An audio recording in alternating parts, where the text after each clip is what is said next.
belum tahu temanya gitu ya. Jadi makanya saya hanya sambutan saja pembukaan ini, tidak bawa dalil dulu ya. Dalil apa yang mau saya bawa kalau nggak sesuai dengan tema kan? Oke, ya. Baik, mungkin itu saja teman-teman, dan bantu tap-tap layarnya ya. Kita lihat nanti 5 menit pertama Arif bertanya dan menjelaskan sesuatu. Mungkin menampilkan data dalam pertanyaannya. Nanti 5 menit kita menjawab sekalian bertanya juga, seperti itu ya teman-teman. Thank you. Ya, baik. Aduh. Mendadak teman-teman ini, sore-sore. Nah, Bapak ya. Pak Ustadz, puasa ya? Belum buka puasa ya? Belum. Masih Belum ya? 1,5 jam. 1,5 jam ya. Jam berapa nanti ini? Jam 6 ya? Jam 18.38. 39 ya. Oh ya? Masih 1,5 jam itu. Ya, Iya. mudah-mudahan teman-teman kita doakan Pak Ustadz bisa menunaikan puasa dengan baik. Haleluya, ya. Habis dia puasa kita baptis teman-teman.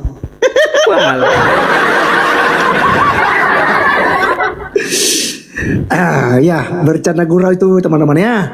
Baik, berarti waktu saya ya? Iya. Atau Pak Ustadz dulu? Atau saya ya?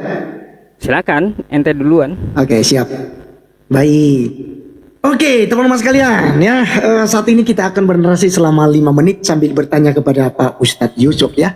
Nah teman-teman, saya menjelaskan dulu terkait ini karena pertanyaan saya ini tentang puasa ya. Karena kebetulan Pak Ustadz ini yang ringan dulu kawan-kawan. Kita mulai yang ringan dulu. Karena kebetulan Pak Ustadz ini sedang berpuasa dan tentu saya akan nanti bahas pertama-tama ini tentang puasa ya. Nah dalam kekristenan sendiri teman-teman, sebelum saya bertanya kepada Ustadz ya, dalam kekristenan sendiri kita itu tidak dipatok ya untuk berpuasanya kapan begitu ya. Itu adalah inisiatifnya kita sendiri. Karena puasa adalah bukan hanya sekedar menahan hawa nafsu gitu ya. Jadi banyak hal yang kita memang lakukan ya. Yang pertama adalah penyerahan diri totalitas di hadapan Tuhan. Itu dulu makna utama daripada puasa itu ya. Dan apakah pertanyaannya, apakah orang Kristen berpuasa? Yes, orang Kristen berpuasa. Dan bahkan ada gereja gereja Pentakosta itu mereka berpuasa 40 hari ya, 40 hari. Jadi kalau Islam itu 30 hari, malah ada orang Kristen yang 40 hari ya. Jadi menjelang pencurahan Roh Kudus itu, jadi mereka berpuasa selama 40 hari. Itu ada. Lalu ada juga Kristen yang berpuasa misalnya menggunakan puasa Daniel. Apa itu puasa Daniel kawan-kawan? Kalian bisa lihat di dalam kitab Daniel pasal 1, di mana di sana diceritakan tentang apa? Tentang Daniel hanya makan sayur-sayuran saja, ya kan? Hanya memakan sayur-sayuran saja. Tapi ternyata perawakan mereka lebih baik daripada orang-orang Kasdi. Wow, luar biasa ya. Jadi kita bisa berpuasa juga. Artinya selama 1 bulan ini saya tidak makan makanan yang berat. Saya makan sayur-sayuran saja. Oke, itu juga bagian dari puasa di dalam kekristenan.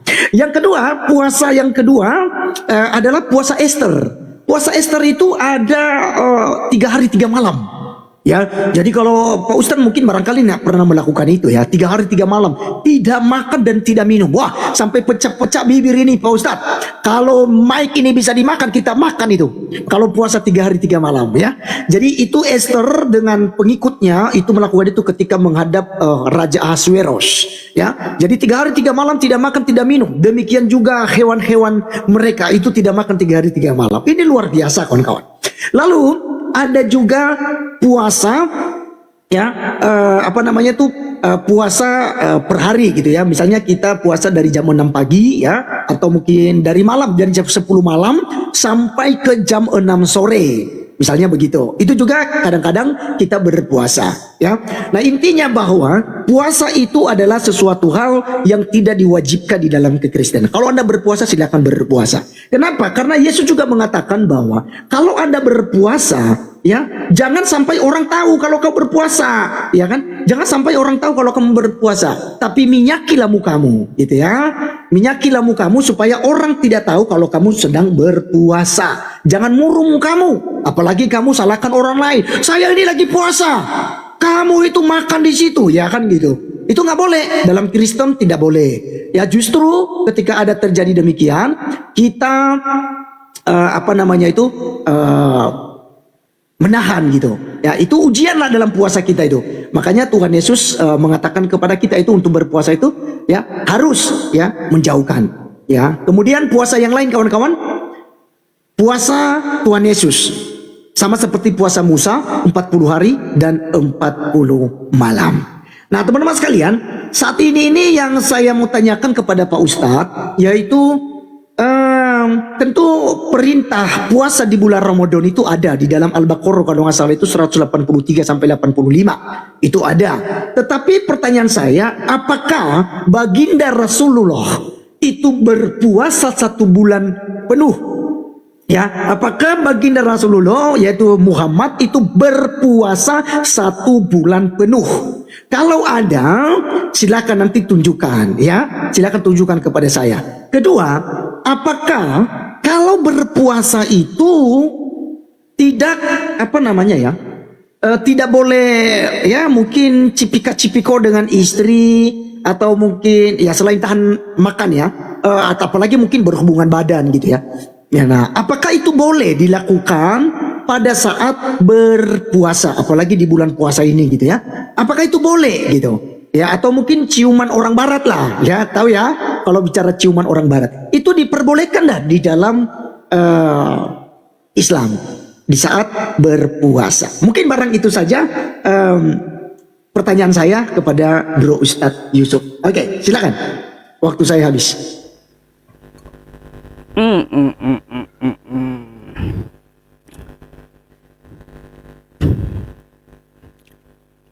Tunggu ya teman-teman, tunggu waktu.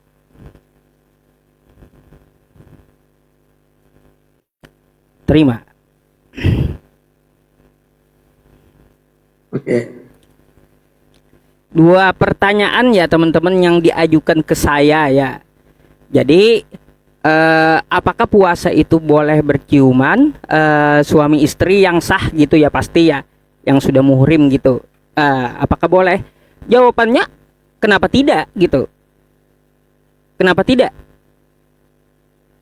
Ada yang salah? Puasa itu kan menahan lapar dan haus. Ciuman bikin kenyang nggak? Kagak, ya kan? Aneh juga. Mudah kali Rip itu mencernanya. Kamu gimana sih? Kalaunya lagi berpuasa ya menahan makanan yang lewat ke tenggorokan ya, lewat ke tenggorokan yang bikin kenyang gitu, yang mengandung makanan. Kalau orang ciuman apa coba? Batal atau enggak? Iya ya teman-teman semuanya. Terus adakah Rasulullah Shallallahu Alaihi Wasallam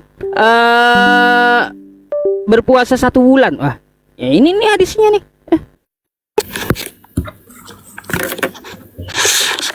Ya, hadis riwayat Abu Daud nomor 2356. Karena Rasulullah Shallallahu Alaihi Wasallam, langsung aja dah. Biasanya Rasulullah Shallallahu Alaihi Wasallam berbuka puasa dengan rutop, kurma segar ya, sebelum sholat. Jika beliau tidak punya rutop, maka dengan tamar, kurma kering.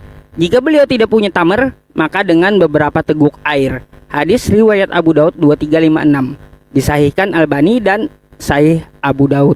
Oke?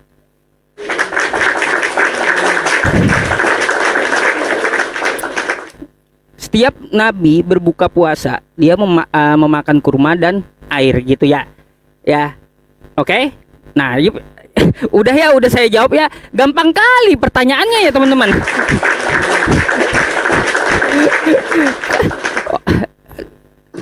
Kenapa jadi gampang banget Arif nanya? Iya, nggak ada yang sulit kah gitu loh. Yang saya tanya sebenarnya bukan itu. Oh, nanti. Ya. Kan ini kan waktuku ya. Kamu mencari di mana Nabi Muhammad katanya berpuasa sebulan penuh. Kan kayak gitu. Maunya tekstual. Rip, saya udah tampilkan Nabi setiap kali berbuka puasa dia memakan kurma. Setiap kali itu apa? Artinya setiap kali puasa, baik dari puasa Ramadan dari 1 sampai 30, Rip. Ya. Kayak gitu. Aduh, Arif. Gini. Saya mau bertanya dengan Arif tadi karena temanya bebas ya teman-teman. Tadi saya sempat menyinggung ya teman-teman masalah Nabi Isa dan Yesus apakah sama atau tidak. Kata saya kitab Arif yang menyamakan. Oh mungkin Ustadz Yusuf berpikir oh itu gereja Isa Al-Masih ada di Jawa Tengah katanya. Oh enggak Arif. Aku kali ini membawakan dari kitab ente ya. Kitab ente langsung dan tolong dijawab ya. Sebentar saya bukakan dulu ya. Matius 1 pasal 1 Rip. Buka. Ya, lanjut dulu. Oke. Nih ya, teman-teman. Perhatikan ya. Inilah silsilah Yesus Kristus. Kan Bible ini beberapa versi ya terjemahannya. Kenapa Rip? Di sini Rip ada yang menerjemahkan inilah silsilah Isa Al-Masih. Isa. Ya. Siapa Isa Al-Masih ini? Hah? Ya, yang lainnya Yesus. Ini Isa Al-Masih. Coba kau ceritakan, kata kau beda kan? Ya. Kata Arif ini kan orang yang beda. Yesus dengan Nabi Isa itu beda. Ternyata di kitab Arif ada dua-duanya. Coba tolong jelaskan satu persatu siapa Yesus Kristus, siapa Isa Al-Masih yang tertulis di kitabmu ini ya. Ya. Ini ada dua oknum nih ya, karena beda kata Arif. Kata Arif beda kan? Ini Yesus, ini ya teman-teman Isa ya. Nah maka dari itu siapa Yesus, siapa Isa? Tolong dijelaskan pakai kitabmu. Oke? Oke. Itu menggunakan terjemahan yang sama ya? Oke, baik. Siap.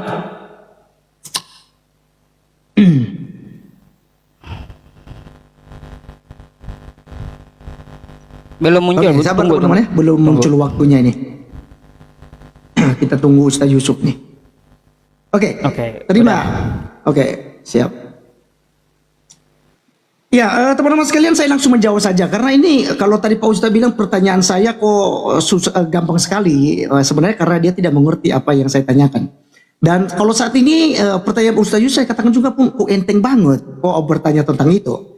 Karena gini, saya sudah katakan kepada Anda tadi, dari segi nama Isa Al-Masih dalam bahasa Arab yang dipercayai oleh orang-orang Kristen berdasarkan Matius pasal 1 ayat 1, itu adalah tentang Yesus Kristus.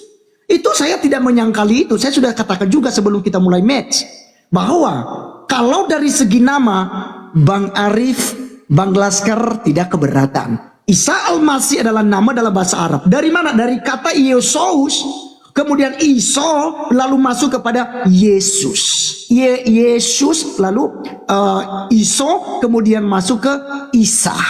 Al-Masih itu Kristus yang diurapi. Dan bahkan kalau saya balik nanti, pengertian Al-Masih di dalam pemahaman Islam itu diusap. Kalau di kami diurapi. Ya, diurapi bukan diusap, diurapi oleh oleh Tuhan ya, diurapi oleh Roh Kudus sendiri. Kalau Yesus Kristus dalam Matius pasal 3 ayat 16 sampai 17 ada Roh Kudus seperti burung merpati turun ke atas. Itu adalah pengurapan daripada Tuhan Yesus ya. Karena dia tidak diurapi oleh nabi. Dan keimamatan Yesus itu keimamatan Imam Melkisedek ya, bukan keimamatan Harun. Karena dia itu penutup semuanya, penutup para nabi, penutup para imam, penutup para raja. Oke ya. Nah teman-teman sekalian, tentang Yesus Kristus, inilah silsilah Yesus Kristus dalam Matius pasal 1 ayat 1 kata Ustadz Yusuf. Nah hal itu bro ya, betul Yesus Kristus itu adalah dikatakan sebagai anak Daud, adalah garis dari keturunan Daud gitu. Itu tentang Yesus Kristus. Nah kalau bicara tentang Isa Al-Masih sama karena dari segi nama itu yang saya katakan sama namanya. Tapi apakah pribadi Isa Al-Masih yang diceritakan di dalam Al-Quran dan Yesus Kristus atau Isa Al-Masih yang diceritakan di dalam Alkitab Kristen, yaitu di Alkitab, tentu saja pribadinya beda, silsilahnya sudah berbeda ya, bapaknya sudah beda. Dalam Al-Quran Bapak Isa itu nggak ada, kalau di Kristen ada bernama Yusuf. tapi bukan secara biologis ya. Maksudnya sudah bersetubuh dengan Bunda Maria, tidak. Ya, baik Islam dan Kristen tahu bahwa Yesus Kristus bukan anak haram. Tahu, kita sama-sama memuliakan hal itu. Jadi tidak mungkin Pak Ustadz nanti akan framing hal itu. Tapi dia punya nama yang bertanggung jawab. Dia punya ayah bernama Yusuf. Orang Katolik bilang Santo Yosef. Ya, dan kemudian kelahiran di dalam Al-Quran lahirnya di bawah pohon kurma, sementara Yesus lahir di Bethlehem di kota Daud. Jadi nggak nyambungnya, makanya tentang kepribadiannya berbeda. Nanti jauh lebih itu kalau nanti mau itu saya akan kupas terkait hal itu. Baik, itu sudah terjawab teman-teman sekalian. Sekarang pertanyaan saya dengan Ustaz Yusuf, di mana ayatnya Rasulullah berpuasa 1 bulan penuh dalam bulan Ramadan, ya, atau 1 bulan penuh? Dia bawa tadi itu, dia buka berpuasa dengan itu, lalu dia buka puasa dengan itu, berarti itulah bukti dia berpuasa 1 bulan penuh. Pak Ustadz, saya kasih data ya, di dalam misalnya ya Bukhari ya, Bukhari 3940 ya, Bukhari 3940, Pak Ustadz bisa cross check di sana. Apa dikatakan di sini Pak Ustadz? Ya, sebentar. Ini kok lelet ya? Lelet. Ya, nih saya balik kamera Pak Ustadz. Ya, kok ini nampak sekali baru download lagi ini ya, hadisnya nih. Minta banyak sekali. Oke, perhatikan ya. Gini nih. Bahwasanya dan dari Ubaidah bin Abdullah mengabarinya bahwasanya Ibnu Abbas radhiyallahu anhu mengatakan Rasulullah pernah berpuasa hingga ketika beliau sampai Kadid, sebuah mata air antara Kudait dan Uspan. Beliau membatalkan puasanya, bukan membuka puasa, membatalkan puasanya, dan terus beliau tidak puasa hingga bulan yang dijadikan beliau puasa selesai. Jadi tidak tuntas ya, dalam puasa Ramadan sebulan lebih tidak tuntas puasa daripada Nabi. Tapi Ustaz Yusuf kan dipaksa itu harus 1 bulan. Nah itu yang pertama. Yang kedua masih ada waktu ya, misalnya di dalam Bukhari 1794 ya, Bukhari 1794 ya, 1794 nih ya, agak sedikit ya.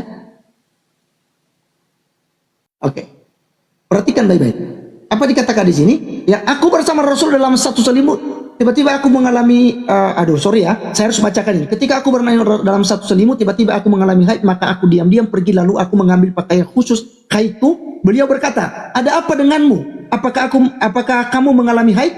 Aku jawab, iya. Lalu aku masuk ke dalam selimut bersama beliau, Ummu Salamah dan Rasul. Pernah pula mandi bersama dari 1M. Beliau juga menciumnya padahal beliau sedang berpuasa, gitu loh. Ya, dan beliau juga sudah berpuasa. Jadi artinya di sini ya, dari beberapa ini nanti saya kasih tunjuk lagi karena waktu saya sudah habis ya, bahwa saya mengklaim Nabi Muhammad tidak berpuasa 1 bulan penuh. Dan kalau seandainya tidak boleh tadi misalnya, karena saya tanya teman-teman yang lainnya.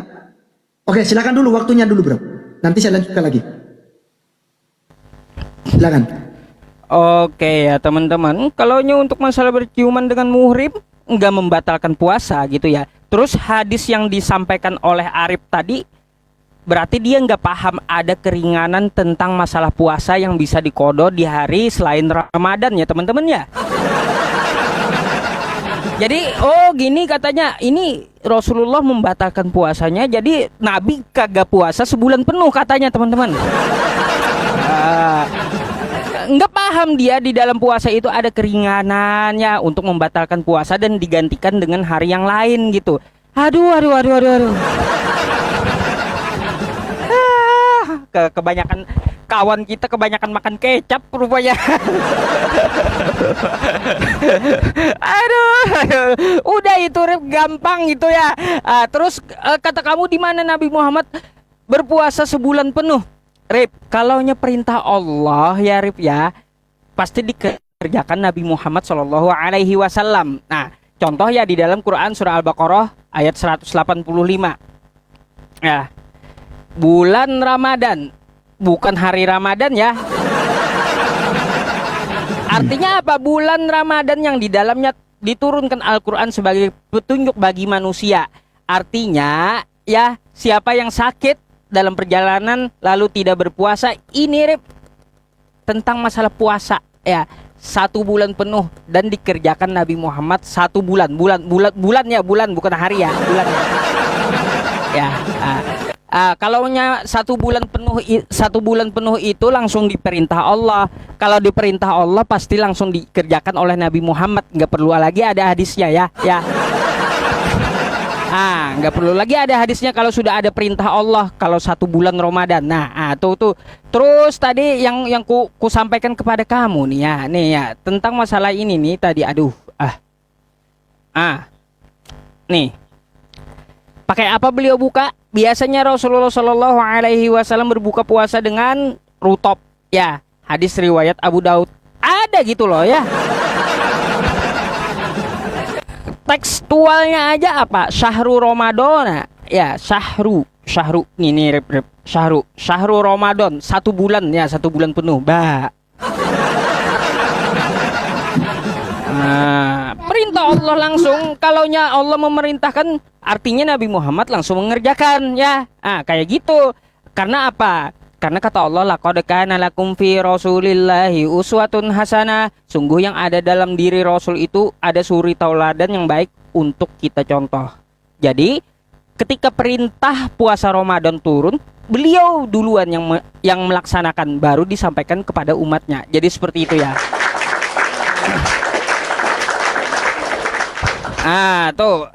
Berkaitan tentang Bible Arif ya teman-teman. Saya mau menanyakan satu Arif. Coba Anda buka. Saya ganti-ganti aja ya pertanyaannya ya teman-teman. Oh ya, saya tanggapi dulu jawabannya yang tadi. Berarti di sini ya teman-teman catat ya. Umat Islam tidak menyamakan Yesus dengan Nabi Isa ya. Tidak menyamakan, tapi umat Kristen sendiri yang menyamakan dalam kitabnya ya. Karena apa? Yesus di Al-Quran kita nggak ada. Ya, nggak ada. Cuma ada Nabi Isa. Oke? Nah, ternyata di kitab Bible Yesus ada, Isa ada. Jadi yang menyamakan itu adalah kitabnya Arif Gulo ya teman-teman ya. Ingat tuh. Catat ya, catat. Jangan nanti umat Islam yang dituduh menyamakan, jangan ya. Jadi seperti itu. Terus pertanyaanku satu, Rip, ya, satu kepada kamu. Coba buka Matius 27 nomor 52.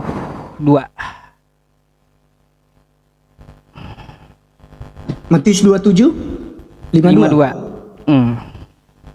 Oke.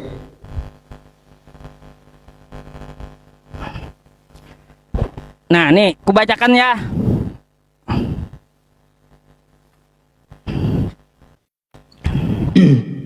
Dan kuburan-kuburan terbuka, dan banyak orang kudus yang telah meninggal bangkit. Ini sejarahnya mana? Mana sejarahnya? Mana sejarahnya? Tolong tunjukkan samaku.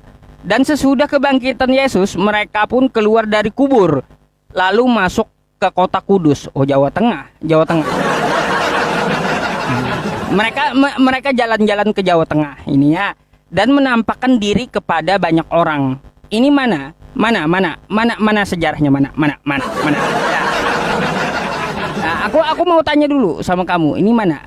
Silakan. Oke? Aduh, ada saja pertanyaan Pak Ustadz ya.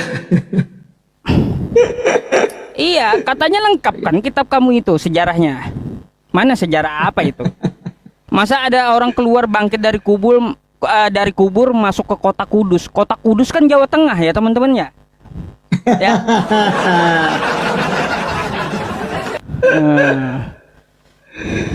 Baik ya, baik. Coba terima Pak Ustadz. Oke, saya terima ya. Oke. Baik, teman-teman sekalian, itu tadi ya. Jadi ternyata Pak Ustadz menerima tentang jawaban saya tadi, bahwa Isa Al-Masih yang diceritakan di dalam Al-Quran, pribadinya, sekali lagi, pribadi Isa Al-Masih yang ada dalam Al-Quran tidak sama dengan Yesus Kristus yang kita percaya dalam Alkitab kita, ataupun Isa Al-Masih di kitab orang Kristen Arab. Mereka tidak percaya ya bahwa Isa Al-Masih yang diceritakan dalam Al-Quran itu tidak sama. Demikian juga kita. Jadi dari segi nama no problem. Saya sudah nyatakan dari awal, no problem. Saya percaya Isa Al-Masih itu adalah Yesus Kristus. Ya, itu nama Yesus Kristus dalam bahasa Arab, Isa Al-Masih. Dan saya sudah sampaikan tadi bagaimana perkembangan bahasa.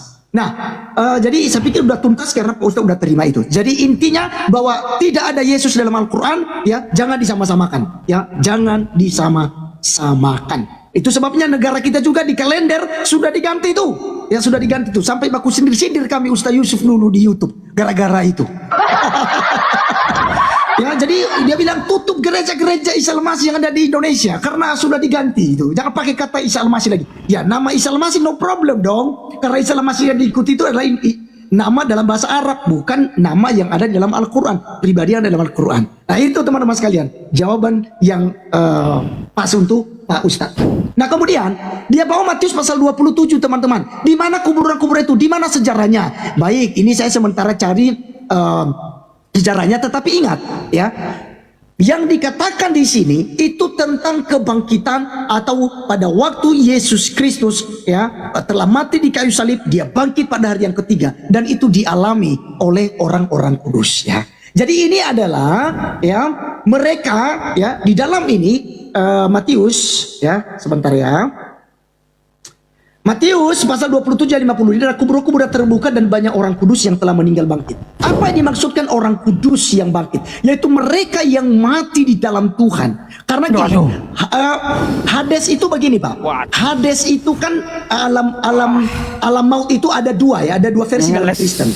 Ya, yaitu ada Hades yang adalah pangkuan Abraham, ada Hades yang adalah penyiksaan sementara. Ya, yang disebut dengan Sheol, tempat jiwa-jiwa orang mati.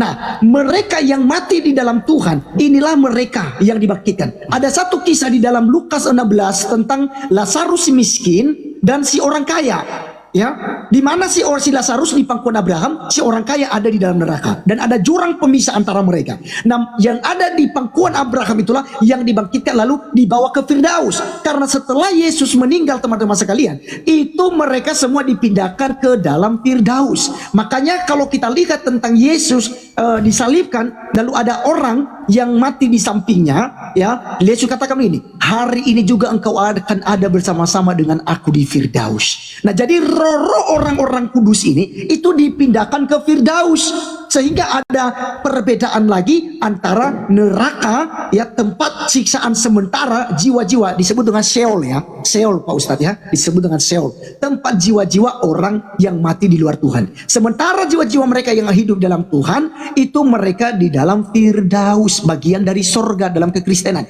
Nah makanya dikatakan di sini mereka pindah ya, dan sesudah kebangkitan Yesus mereka pun keluar dan dari kubur lalu masuk ke kota kudus dan menampakkan diri kepada banyak orang. Kepala pasukan dan prajurit-prajurit yang menjaga Yesus menjadi sangat takut ketika mereka melihat gempa bumi dan apa yang telah terjadi. Lalu ia berkata, sungguh ia ini adalah anak Allah. Ya, jadi ini untuk menerangkan apa yang dikatakan bahwa Yesus mengatakan akulah kebangkitan dan hidup. Ya, Yesus katakan akulah kebangkitan dan hidup. Ya, sebentar saya cari ya. Akulah kebangkitan, sebentar. Ya, perhatikan Yohanes 11 ayat yang ke-25. Jawab Yesus, akulah kebangkitan dan hidup.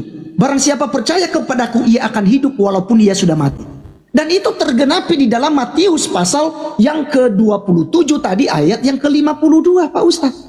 Ya, mereka yang mati dalam Tuhan dan lebih-lebih kami nanti juga yang mati dalam Tuhan akan dibangkitkan di akhir zaman. Nah, ini habis waktu, nanti di lain sesi kalau mau bertanya lagi. Saya mau buktikan satu. Ya, jadi yang saya tanyakan apakah Nabi melakukan? Saya buktikan Nabi tidak melakukan puasa 1 bulan penuh. Nih buktinya. Dalam Musnad Ahmad 23198. Setauku Rasulullah tidak pernah melakukan puasa 1 bulan total.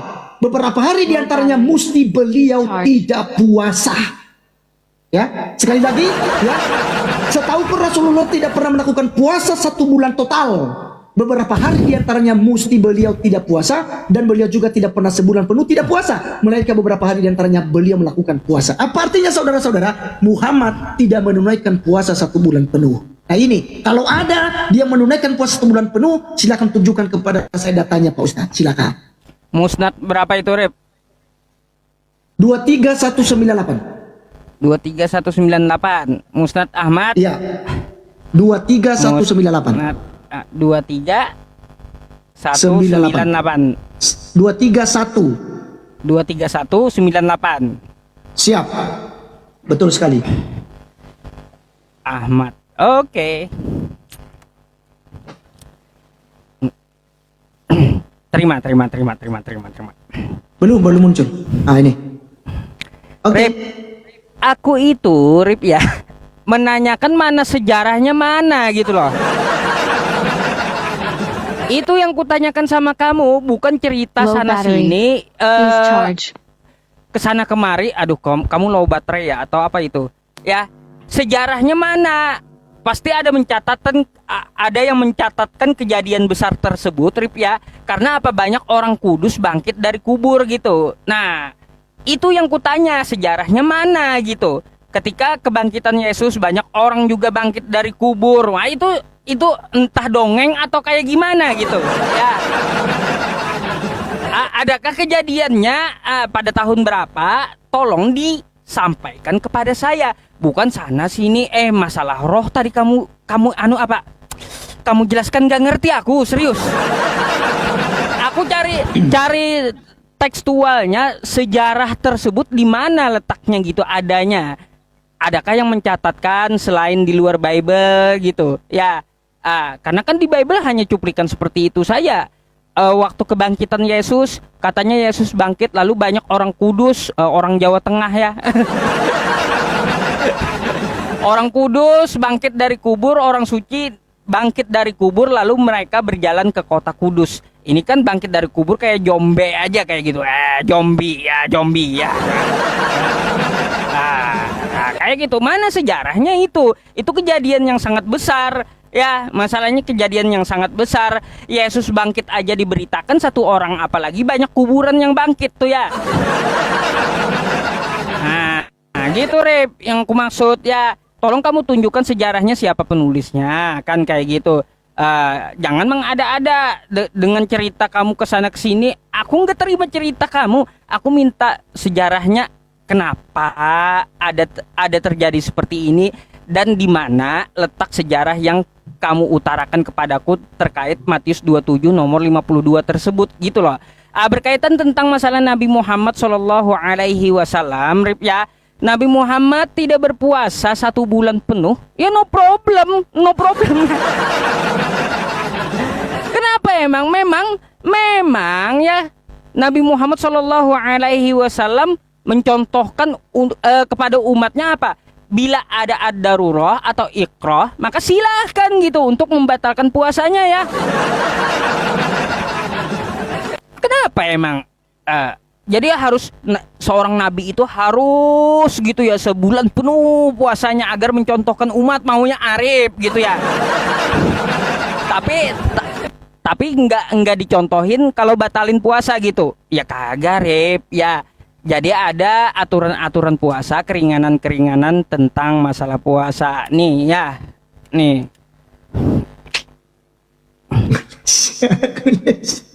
Musnad Ahmad telah berkata kepada kami, menceritakan kepada kami, Mas, langsung aja ya, langsung matannya. Setahuku Rasulullah SAW tidak pernah melakukan puasa 1 bulan total. Beberapa hari diantaranya mesti beliau tidak puasa dan beliau juga tidak pernah sebulan penuh tidak puasa. Melainkan beberapa hari diantaranya beliau lakukan puasa dan yang demikian itu terus berlaku hingga beliau meninggal. Ya jadi seperti itu Rep. Ya. Kalau untuk masalah Nabi mencontohkan sebulan, kamu minta sebulan total gitu, perintah Allah yang ada gitu ya. Tapi ada keringanan ketika puasa boleh dibatalkan. Jadi itu dari segi apa aja ada tinjauan fikihnya, Rip. Ya, jadi seperti itu.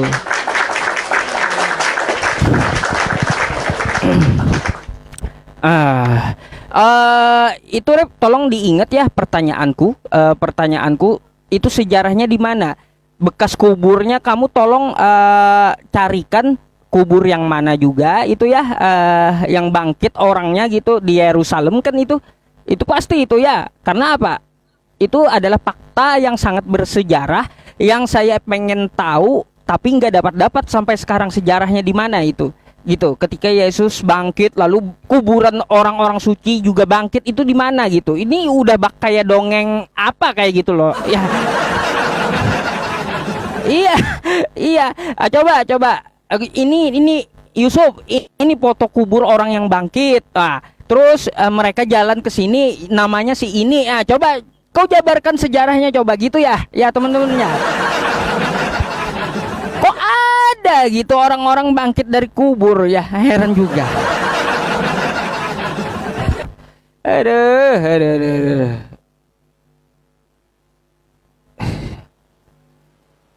Bro, jangan match. Saya minta waktu 2 menit dulu. 2 menit ini saya ke bawah dulu, ada tamu. Ada tamu yang paling tadi baru saya istri panggil. Sebentar saja, 2 menit saja. Oke. Sebentar ya. Oke.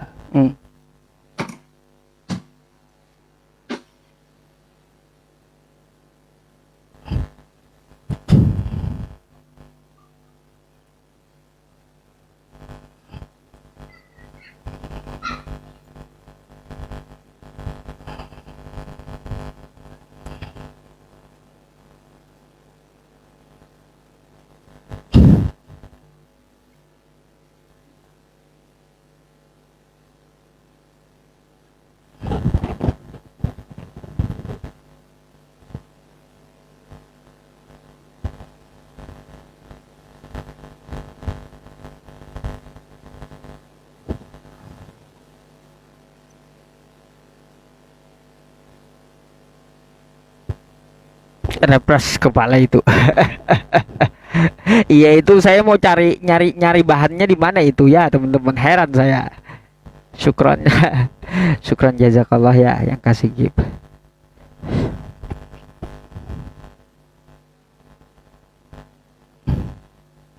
Mumi, iya mumi teman-teman, masalahnya mumi itu ya, mumi. Jombe, baru dengar saya ada jombe bangun juga gitu loh. Cari penjelasan dulu ya.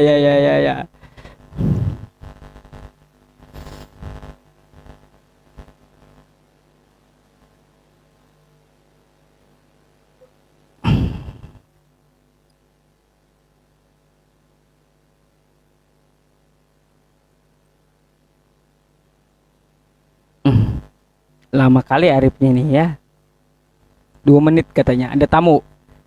Gak apa-apa teman-teman.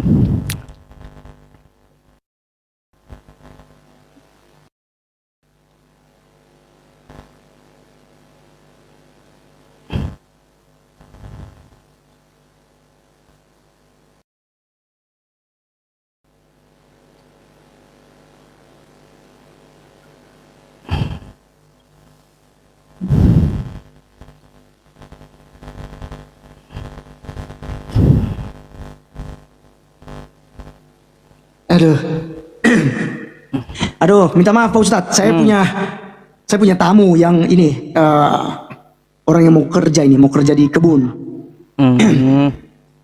Ya. Oke, berarti giliran saya ya. Ya silakan.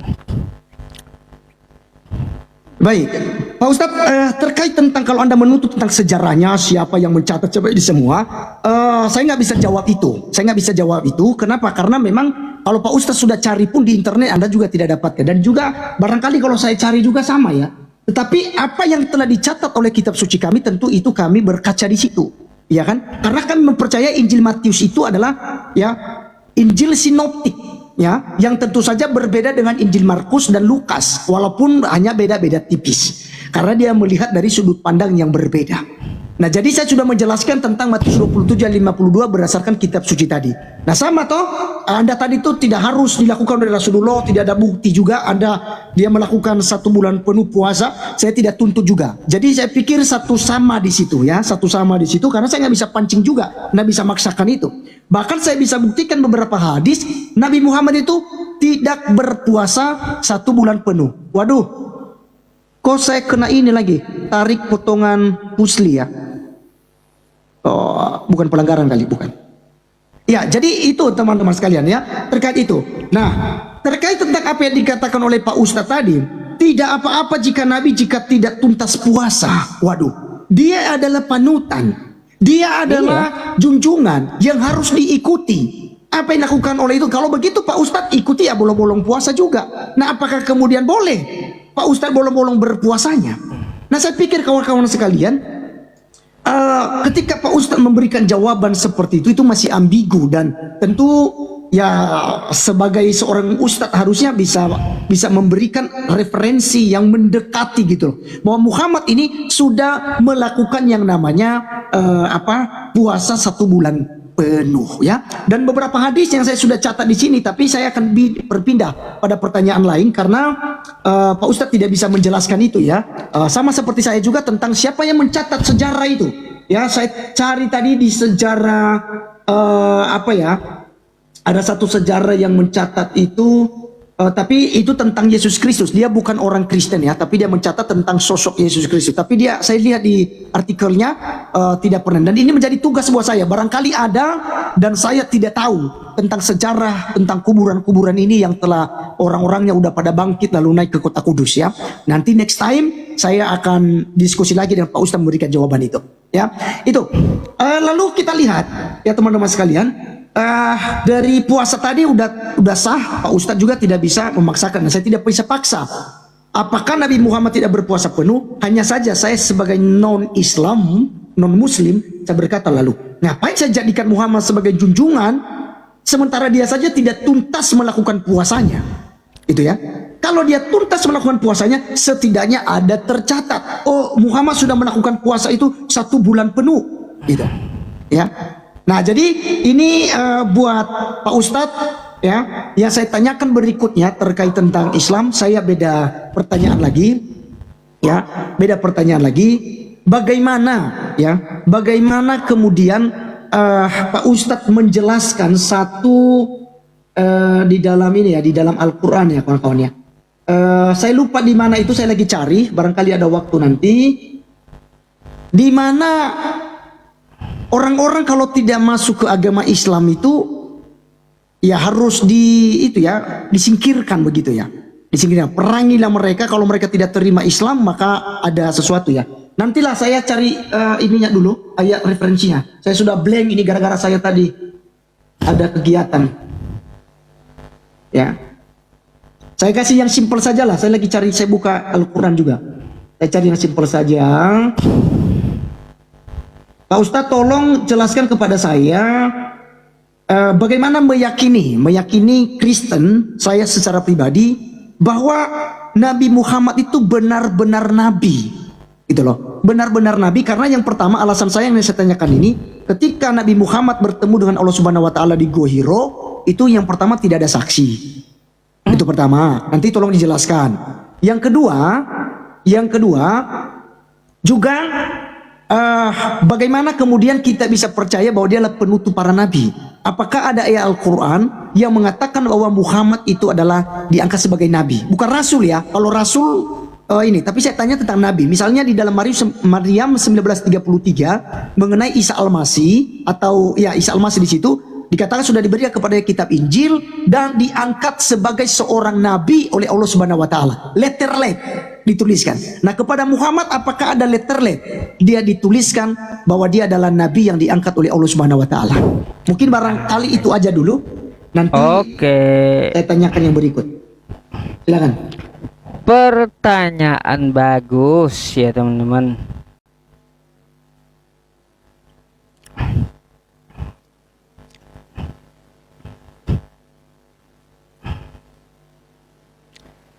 Kalau untuk masalah letterletnya ada, Rip, aku bukakan dulu ya Quran nih sebentar ya. Siap. Al-Ahzab 40 ya. Nih, Rip. Oke. Maka Muhammadun aba ahadim mirrijalikum walakin Rasulullahi wa khataman nabiyyin. Ya.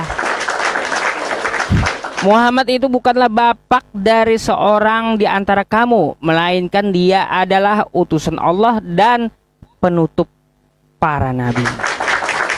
Oke? Allah Maha segalanya mengetahui. Oke, ya. gampang itu. Ada letterletnya lah kalau untuk masalah itu ya Arif ya. Teman-teman ternyata Arif di dalam menjelaskan kepada saya masalah Matius tadi ya, tidak ini juga, tidak ada sejarahnya dari siapa dan di mana. Nanti kalau ketemu lagi katanya akan dijelaskan gitu. Ya, ya sudahlah, anggap PR aja kalau kayak gitu ya teman-teman. Menanggapi pula yang dibawakan Arif tadi, Nabi Muhammad saja tidak berpuasa sebulan penuh. Masa dijadikan panutan? Ya, perintah Allah Subhanahu wa taala sebulan penuh ya. Terus Nabi Muhammad kenapa ada membatalkan puasanya? Karena untuk mencontohkan ke umatnya ada beberapa keringanan dalam berpuasa. Oke ya Arif ya. Contoh seperti musafir ya, silahkan membuka puasanya. Jadi seperti itu. Itu kan pula di hadis itu apa ya? Hari-hari tertentu kan kayak gitu, hari-hari tertentu, bukan 1 bulan full gitu ya. Tidak puasa, bukan kayak gitu ya. Kalaunya sakit ya silahkan minum obat, berpuasa ya ketika sakit. Tapi dia puasa silahkan berbuka puasa, batalin puasanya nggak apa-apa gitu. Nabi harus mencontohkan kayak gitu Rip. Masa nanti kalau sebulan puasa, perintah Allah sebulan puasa, nabinya sakit, Nabi Muhammadnya sakit, tapi tetep aja puasa, nanti umatnya kayak gitu juga ikut-ikutan ya. Kagak kayak gitu Rip ya. Namanya utusan itu mencontohkan ya, suri tauladan yang baik gitu ya. Kayak gitu Rip. Aduh. Biar Anda paham ya Rip ya, permasalahan tentang masalah puasa itu. Ya saya nggak terlalu banyak mengulang-ulang juga Rip tentang masalah itu. Hanya itu yang saya dapat jelaskan kepada Anda gitu ya. Jadi Rasulullah Shallallahu Alaihi Wasallam mengerjakan perintah Allah Subhanahu Wa Taala, mencontohkan kepada umatnya, dan beberapa hari memang dibatalkan karena apa? Karena ada keringanan dalam puasa ketika apa? Ketika sakit atau musafir, ketika minum obat, itu boleh gitu ya.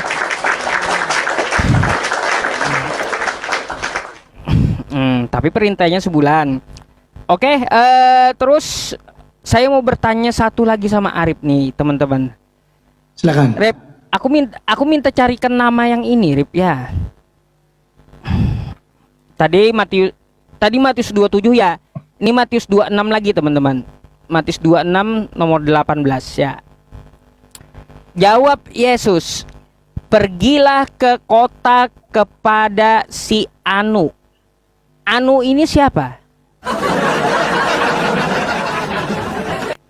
Pergilah ke kota kepada si Anu dan katakan kepadanya, "Pesan guru, waktuku hampir tiba. Di dalam rumahmu lah aku mau merayakan Paskah bersama-sama dengan murid-muridku." Ini kenapa? Kata Yesus si Anu, kenapa si Anu? Ini siapa sih sebenarnya si Anu ini, Rip? Ya.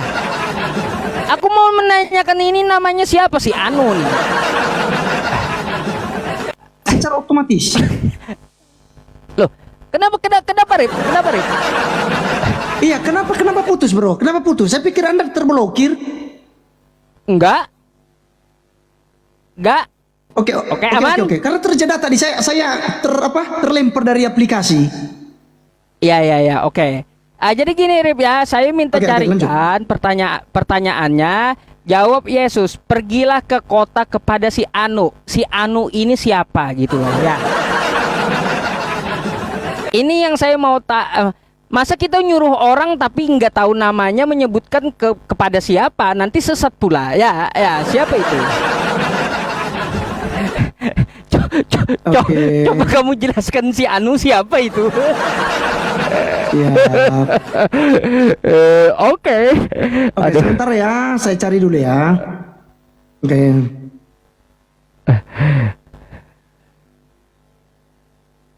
Baik.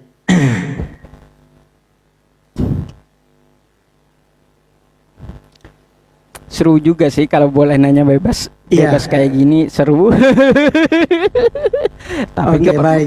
Oke. Kita ngulang-ngulang pertanyaan. Silakan terima. Sorry.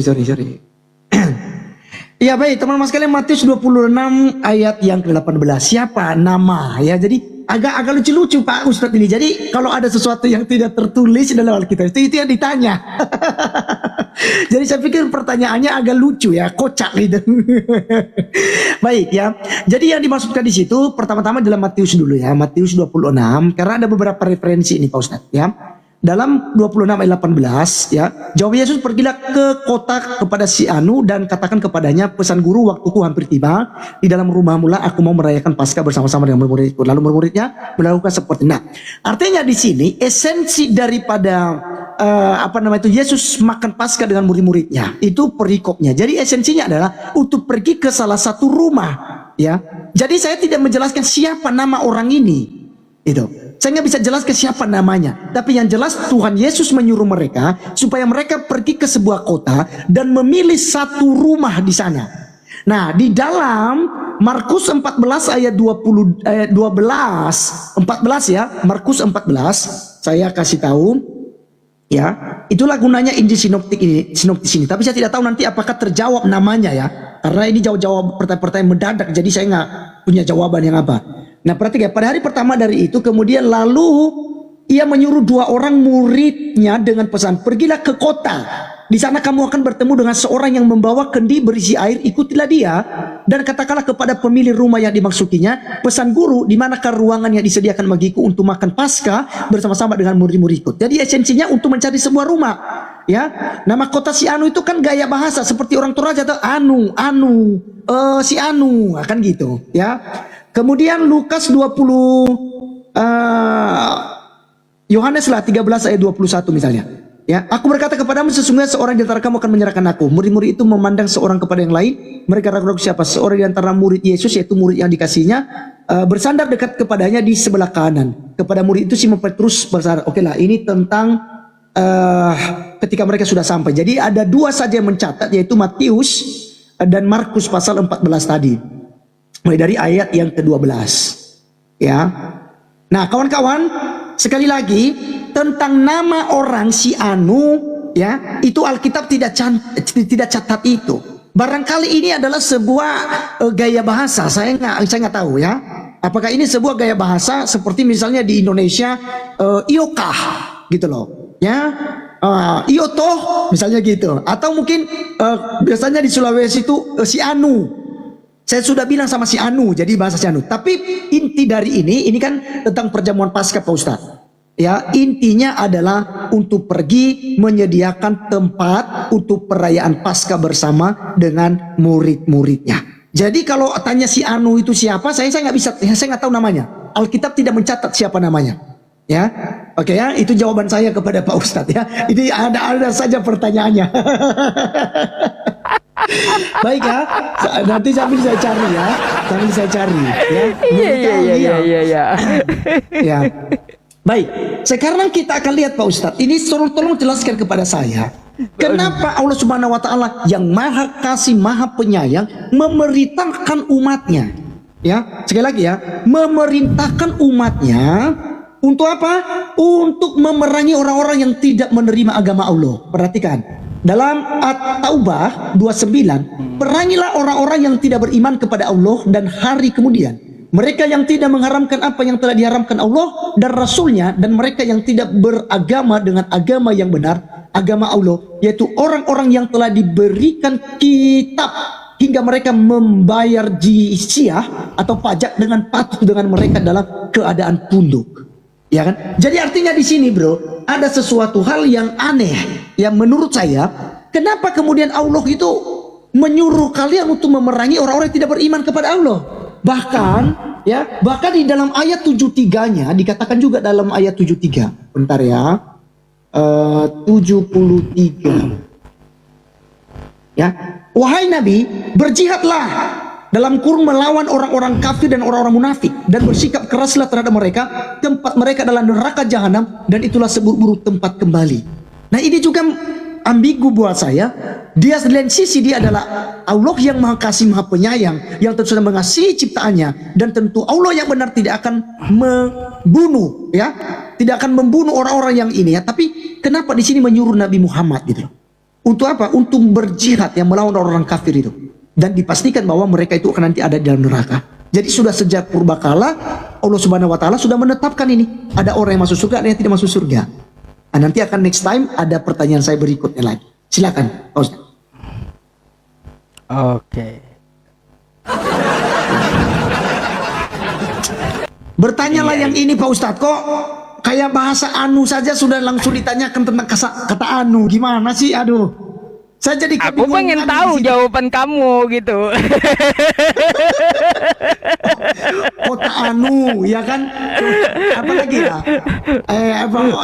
Namanya si anu gitu. Mungkin bahasa Indonesia yang ini saya tidak tahu dalam bahasa itu ya seperti apa. Ada-ada saja. Oke, silakan tanya. Ya udah. Yang agak sedikit apa? Silakan.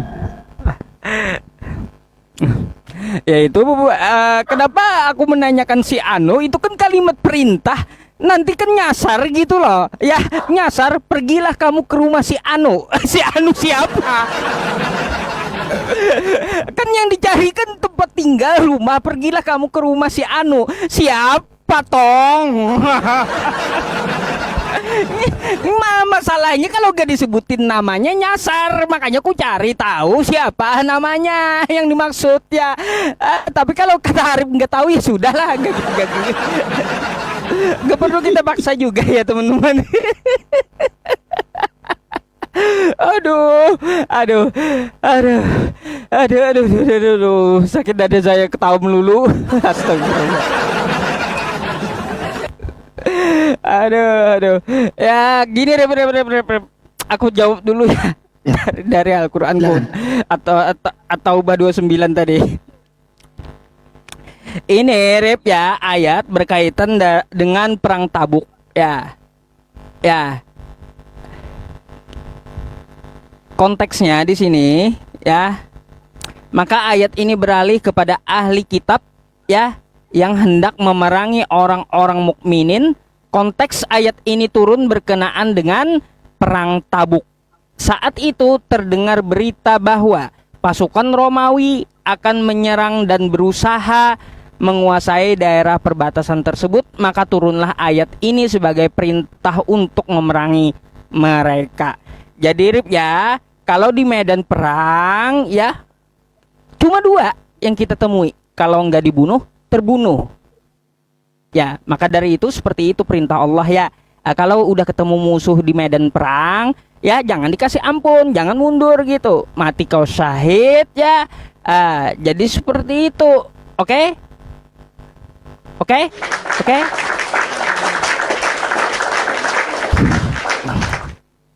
Jadi ada ayat Al-Qur'an ya teman-teman semuanya, yang mana konteksnya itu diturunkan dalam keadaan damai gitu ya. Apakah di waktu kita bersosial akan kita lakukan ayat-ayat seperti itu? Enggak kan? Enggak, kecuali ada peperangan terjadi di masa depan, nanti berguna lagi ayat itu. Ya, berguna lagi. Ya, saat ini kita tidak memakai ayat tersebut karena kita dalam keadaan damai ya. Jadi seperti itu Rip. Ada juga ayat yang damai ya. Ayat yang damai kepada orang kafir. La yanhakumullahu 'anil ladzina lam yuqatilukum fiddin. Ya, Al-Mumtahanah ayat 8 tuh. Ya, Allah tidak melarang kamu berbuat baik dan berlaku adil kepada orang-orang kafir. Jadi ada konteksnya. Ya, kalaunya di medan perang, Rip ya, ketemu musuh ya udah perangilah. Ya, bunuhlah gitu. Ya, bunuh musuhmu. Kalau kamu kagak bunuh, kamu yang terbunuh. Mau kau? Masa kamu berperang di medan perang, kamu, aduh, kata kitabku begini, hei tentara Romawi, ya, kalau ditampar kamu pipi kanan, ku kasih lagi pipi kirimu. Bah, habis kita di medan perang kayak gitu, Rep. Ya, masa kalaunya kita di medan perang, oh pengajaran saya, kalau ditampar pipi kanan kasih pipi kiri. Di medan perang gunakan kayak gitu. Tampar pipi kanan, terus pipi kiri, habis. Gitu maksudnya itu ayat Rip ya, berkaitan tentang masalah perang Tabuk, dan konteksnya pun juga perang Tabuk ya. Ada lagi pertanyaan yang lain sebenarnya Rip yang mau kutanyakan sih. Kamu pakai perjanjian lama nggak Rip? Pakai. Pakai. Apa itu ya? Aku bingung tentang masalah Raja Ahasia. Coba kamu baca 2 Tawarik 21. 1 Tawarik Ahasia 21 ya. kalau nggak salah. Ahasia. 1 Tawarikh.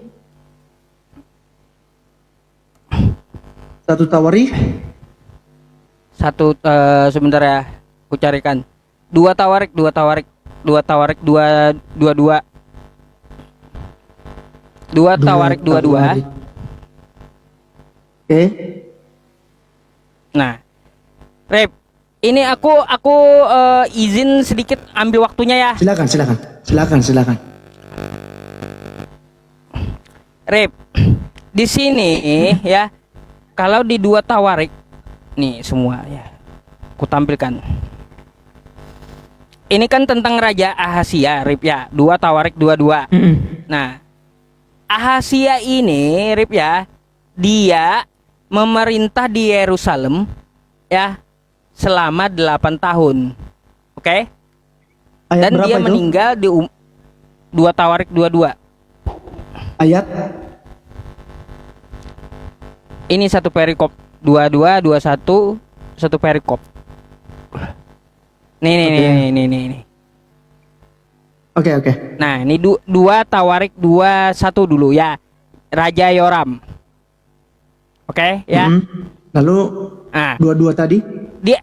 di ayat 20-nya ya, Raja Yoram ini ia berumur 32 tahun pada waktu ia menjadi raja ya. Dan 8 tahun lamanya ia memerintah, betul? Artinya 32 tambah 8 tahun dia meninggal di umur 40 tahun ya.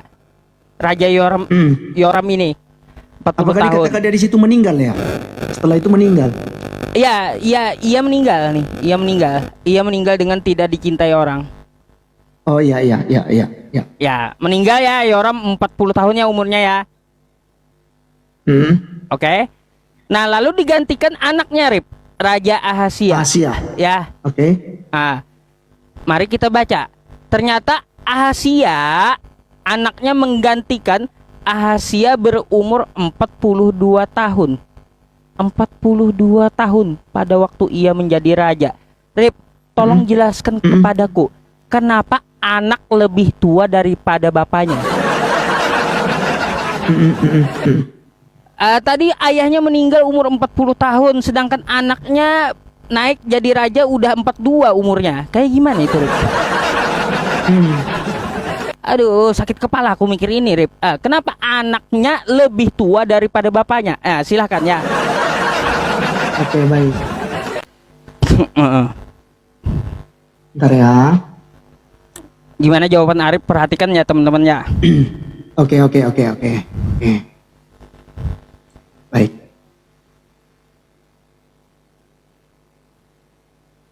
Silakan terima, bro.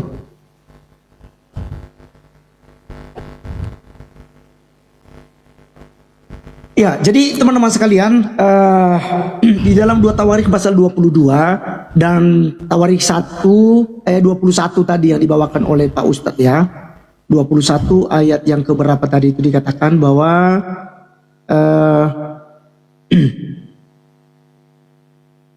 ya, jadi barangkali tentang Raja Asia ini teman-teman, ya kalau ditanyakan tentang umur, ya saya tidak bisa mengatakan bahwa dia lebih tua, ya anaknya lebih tua atau dari bagaimana, karena saya tidak mengerti tentang asbabunuzul penyebabnya kenapa bisa demikian ya, gitu ya. Jadi saya harus jujur dalam itu karena saya nggak pelajari hal ini. Jadi saya sudah catat, barangkali nanti saya selidiki dari Pak Ustadz ya. Jadi apakah memang ada raja sebelum itu gitu loh? Ya, ada raja setelah Raja Yoram, apakah kemudian ada raja? Karena ini kan kitab-kitab sejarah Israel ya, tentang raja-raja, jadi tentu kita harus baca secara berurut ini. Ya. Nah, jadi kalau kita lihat di sini tentang Asia berumur 42 tahun pada waktu ia menjadi raja, dan setahun lamanya ia memerintah di Yerusalem. Nama ibunya ialah Atalia, cucu Omri. Ia pun hidup menurut kelakuan keluarga Ahab, karena ibunya menasihatinya untuk kelakuan yang jahat. Ia melakukan apa yang jahat di mata Tuhan sama seperti keluarga Ahab, sebab Ya, jadi saya belum tahu ini Pak Ustadz ya. Jadi saya tidak tahu, saya tidak tahu. Kenapa? Karena saya belum membaca ini. Ya, ini menjadi PR buat saya terkait hal ini. Ya, menjadi PR buat saya. Kenapa? Karena pertanyaannya tadi tuh, kenapa anaknya lebih tua? Kan begitu ya? Kenapa anaknya lebih tua gitu daripada ayahnya? Oke, jadi barangkali nanti ini menjadi PR buat saya Pak Ustadz. Kenapa demikian? Ya, kita harus jujur-jujuran di sini. Ya, kalau saya tahu pasti saya jawab. Kalau tidak tahu berarti ini menjadi PR buat saya untuk kemudian nanti saya cari. Terima kasih untuk pertanyaannya ya. Baik, Pak Ustadz ya, kembali pada pertanyaan saya tadi di dalam Al-Quran ya. Hanya satu pertanyaan Pak Ustadz tadi kan, hanya itu ya, tentang kenapa begitu ya, kenapa beda umur ya. Baik, kita lihat di dalam At-Taubah 29 tadi Pak Ustadz. Ini saya tidak lihat tentang penjelasan Pak Ustadz bahwa di situ terjadi peperangan segala macam. Tetapi yang saya tahu di sini adalah tidak ada perikopnya juga. Perikopnya di mana saya tidak tahu tentang medan perang atau bagaimana. Tapi dalam ayat 29-nya itu dikatakan begini: perangilah orang-orang yang tidak beriman kepada Allah dan hari kemudian. Mereka tidak mengharamkan apa yang telah diharamkan Allah dan Rasulnya. Dan mereka yang tidak beragama dengan agama yang benar, agama Allah, yaitu orang-orang yang telah diberikan kitab hingga mereka membayar jizyah. Jadi di sini saya tidak menemukan ini dalam peperangan seperti apa. Dan nanti Pak Ustadz silakan diulas kembali kepada saya seperti apa di situ. Nah, kedua Pak Ustadz, saya mau tanya ini. Kalau kemarin kita sempat diskusi tentang Maryam 1971, itu saya temukan satu di dalam tafsir Ibnu Katsir tentang itu, ternyata itu masuk ya. Ternyata itu masuk ya, tentang itu masuk. Nah, sekarang kalaupun sudah masuk, maka katanya yang masuk itu 72 ya. Ada telepon pula. 72 ya, 72 golongan yang masuk neraka, satu golongan diselamatkan. Karena di sini dikatakan, perhatikan ya, di dalam bentar ya, Ibnu Majah 3982 dikatakan begini ya, Rasulullah bersabda orang-orang Yahudi akan terpecah dari segala macam, sama juga orang Nasrani, dan demikian juga di bawahnya nanti ya, demi zat yang jiwa Muhammad ada di tangannya, sungguh umatku akan terpecah menjadi 73 golongan. Yang satu golongan masuk surga, dan yang 72 golongan akan masuk neraka. Lalu beliau ditanya, wahai Rasulullah, siapakah mereka yang masuk surga? Beliau menjawab, yaitu al-jamaah. Oke, al-jamaah. Nah, sekarang saya tanyakan, bagaimana kemudian bisa membedakan ini? Apakah Ustaz Yusuf masuk di golongan 72? Atau di golongan satu ini, yang satu golongan ini? Bagaimana kemudian bisa menjelaskan itu? Tolong Pak Ustadz jelaskan kepada saya. Ya, ini saya sudah buka juga ya di dalam Ibnu Majah itu ya. Ya, Abu Daud ya. Ibnu Majah ya. Berapa tadi ini? 3982 ya. Nah, tolong Pak Ustadz, itu Pak Ustadz golongannya di 72 atau di yang satu golongan? Bagaimana cara membedakan itu? Yang masuk surga, yang masuk neraka itu bagaimana caranya? Silakan Pak Ustadz. Waktu saya habis.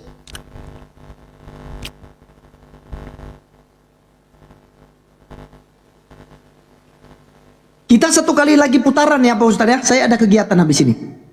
Iya, habis ini. Habis ini bisa langsung saya jawab, langsung closing maksud saya, boleh nggak? Oh iya, mau berbuka puasa juga kan? Buka, makanya. Iya. Iya, betul. Bisa. Oke ya. Oke.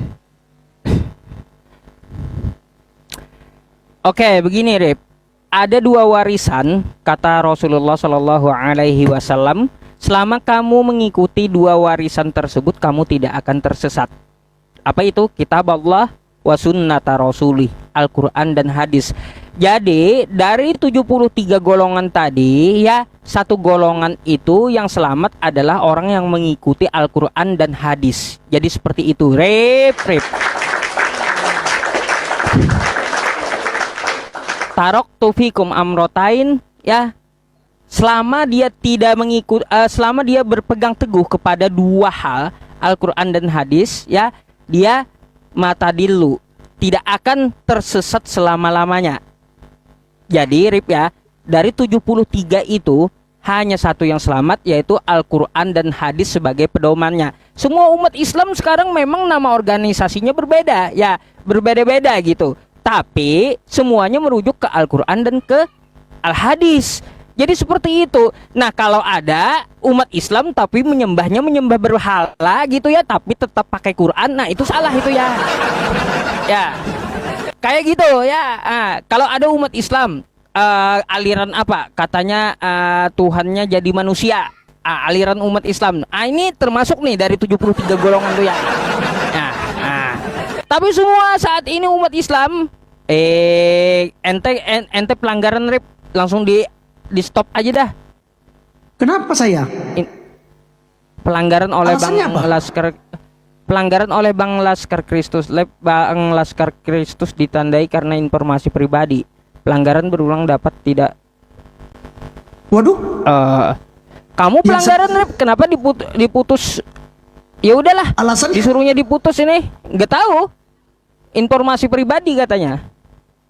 lah lucu.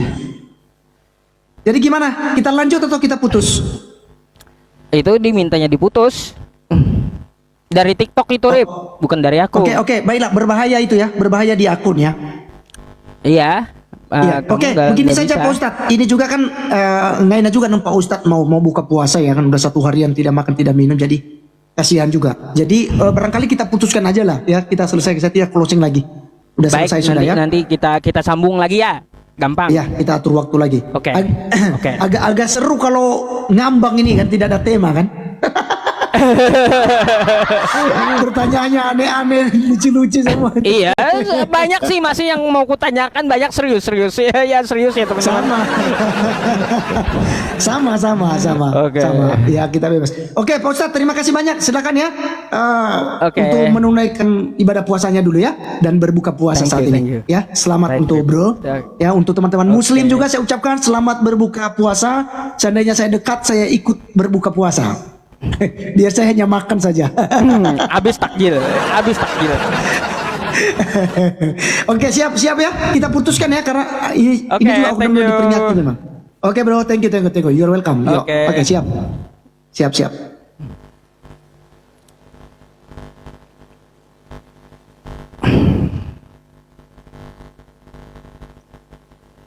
Halo.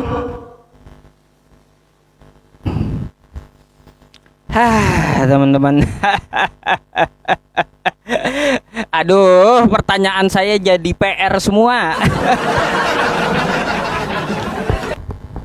Si Anu siapa, nggak tahu juga si Anu siapa. Sejarahnya mana kagak ada juga. Iya, terus tadi apa pertanyaan saya ketiga? Semuanya jadi PR. Aduh, macam mana pula ya. Aduh, si Anu mantap Ustadz. Iya, yang di YouTube gimana? Yang di YouTube memuaskan nggak yang di YouTube? Jadi PR semuanya ya. Anu Ustadz, Anu siapa tong? Anu.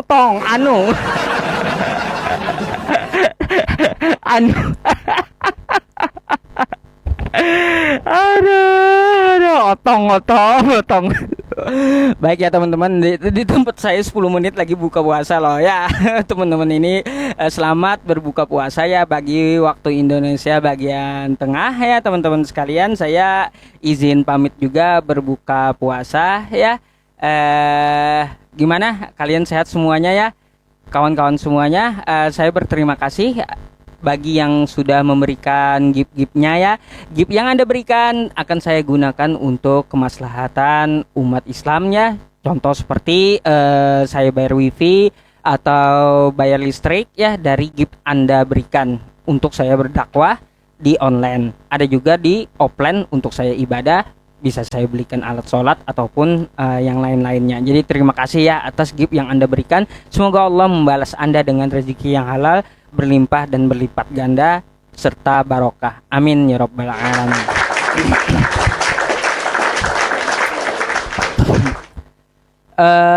Terus teman-teman semuanya, saya mau umumkan kemarin untuk pengumpulan tahap 4 ya, uang mushaf dari pembelian mushaf Al-Qur'an kita itu ada masuk sekitar 1.100.000 112.000 gitu, 1.112.000. Nah, jadi teman-teman semuanya nanti kalaunya udah tercapai sekitar 21 juta gitu ya, kita akan kumpulkan mushafnya, kita belikan dan akan kita serahkan ke Ponpes Nurul Ajhar, ponpesnya Ustadz Abdul Somad, khusus penghafal Al-Quran di sini ya teman-teman semuanya. Syukron jazakumullah khair untuk ahlu sodakah yang telah memberikan mushaf Al-Quran bagi adik-adik kita yang ada di pondok pesantren penghafal Al-Quran. Amin ya robbal alamin. Semoga Allah membalas Anda dengan janahnya ya.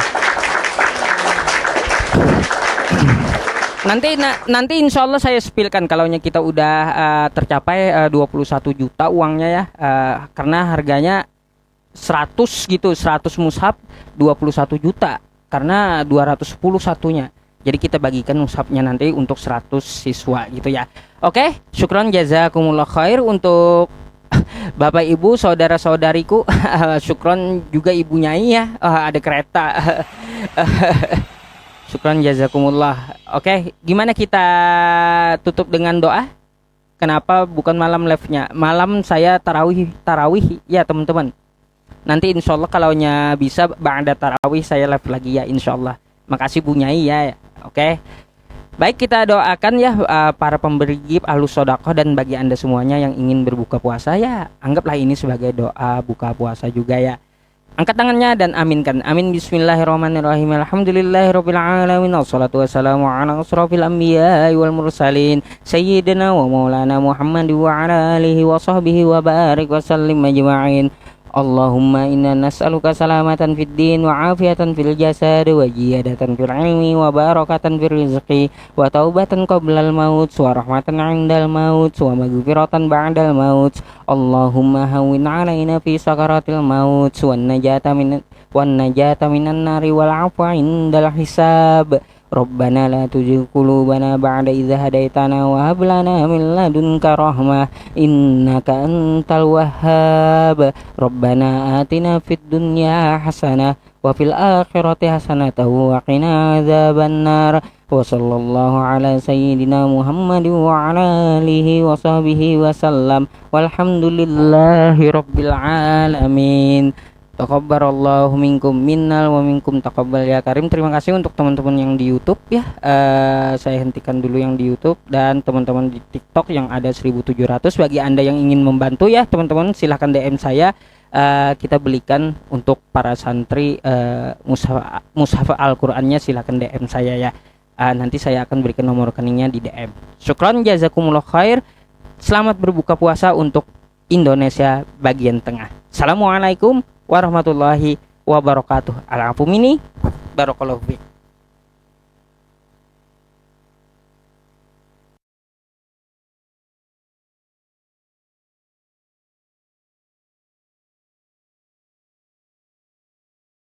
Hukum yang disebut oleh para ulama itu peringatan keras dari Nabi Muhammad. Jadi orang yang menjual khamar itu sama seperti dia memotong daging babi, atau sama seperti dia